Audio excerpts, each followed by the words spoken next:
Today, we're diving into a powerful toolkit for settling conflicts, one that could save you a ton of time, money, and, let's be honest, stress. It's called Alternative Dispute Resolution, or ADR for short, and it might just be the shortcut to justice you never knew you needed. Let's get into it. So picture this. You're facing a dispute, and the first thing that comes to mind is court. The endless delays, the sky-high costs, that feeling of just completely losing control of the situation. It's a pretty common nightmare, and for good reason. But what if there was a totally different way to handle things? All right, here's what we've got on tap today. We're going to start by looking at the problem with courts. Then we'll introduce ADR as the solution.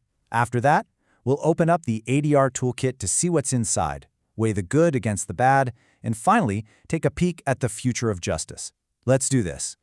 Okay, so first things first, courts are, absolutely essential for society, no question. But that doesn't mean they're always the best tool for the job. Sometimes the real path to justice is found way outside the courthouse doors. This isn't some newfangled idea. We're talking Abraham Lincoln here. He was saying this ages ago. Avoid court, try to compromise. His words really get to the heart of what ADR is all about. Sometimes, the best way to win is to avoid the fight in the first place. And wow, is Lincoln's advice more relevant than ever? I mean, the reality of litigation today can be brutal. It just bleeds you dry. Not just money, but your time. The whole process is designed to be a fight, which can just destroy relationships for good. And after all that, you might not even get a result you're happy with. It really drives home that old saying, right? Justice delayed is justice denied. So, if that's the problem, here's the solution. This is where Alternative Dispute Resolution, ADR, comes into the picture. And it's a total mindset shift from I need to win to we need to solve this.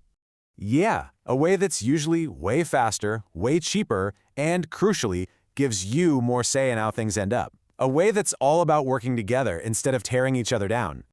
So what is ADR exactly? Well, it's not just one single thing.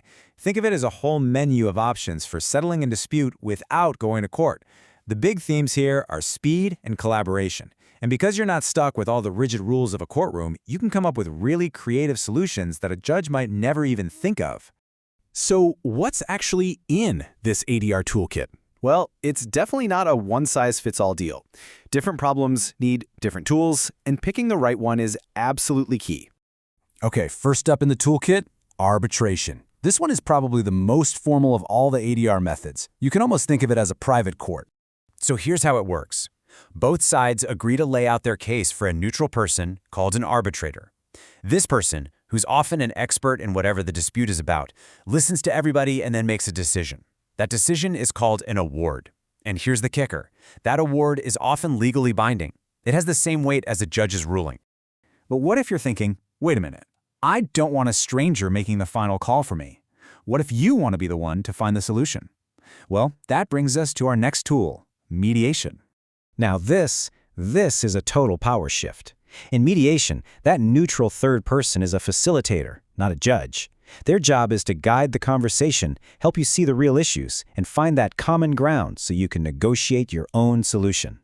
The power to settle the dispute stays entirely in your hands. Next on the list is a method that, on the surface, looks a whole lot like mediation. But there's a small but really important difference. It's called conciliation. Okay, so let's put them side by side. The big difference is really the role of that neutral person. A mediator is pretty active, right? They're in there helping you brainstorm solutions, maybe even suggesting compromises. A conciliator, on the other hand, is more focused on the vibes. Their main goal is to lower the temperature in the room, fix the relationship, and get both sides in a better headspace to find that middle ground themselves. And to round out the toolkit, there are a couple more key methods. You've got negotiation, the most basic form of ADR where you just talk to each other. No third party, just direct communication. It's the foundation for everything else, really. And then you have these really cool, unique systems like India's Lok Adalat, which means People's Court. It's this amazing model that's all about delivering fast, accessible justice, especially for people who can't afford a long, drawn-out court fight. So we've seen the tools, which is great. But it leads to a really important question. Is ADR always the right move? Because like any system, it's got some massive advantages and some potential traps you need to be aware of. Right? I mean, it's so tempting to look at all this and think it's the perfect fix for everything. But it's just not always the best path. And knowing the trade-offs is how you make the right call for your situation. Okay, Let's start with the upsides, because they are pretty convincing. ADR is almost always faster and cheaper. It's confidential, which is huge if you're dealing with sensitive business info or family stuff. You get to control the process, and with settlement rates as high as 85%, it works. Plus, you can often walk away with the relationship intact. But let's look at the other side of the coin. There are some real disadvantages. If one person isn't acting in good faith, they can just use it to stall. Since it's all private, it doesn't create those public legal precedents that can help other people down the line. And this is a big one. If there's a major power imbalance, like you versus a giant corporation, the process might not feel so fair without a formal court protecting you. So, knowing all of this, the good and the bad, the conversation is starting to evolve. It's not just about using ADR anymore. It's about how we can strengthen it and make it an even more reliable part of our justice system. And turns out, there's a pretty clear 3-stage path for how to do that. Step 1 is awareness, just making sure people even know these options are out there.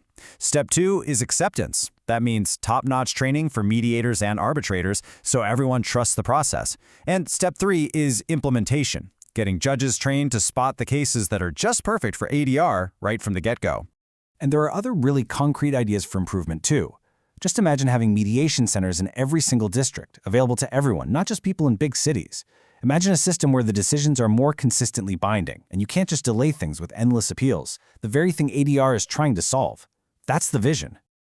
And all of this brings us to one final, really big thought. As our world keeps getting more and more complicated, the ways we solve our problems have to evolve too. ADR gives us a path that feels more collaborative, more efficient, and frankly, more human. So the question is the future of getting injustice actually found out of court? It's a powerful idea to think about. Thanks for watching.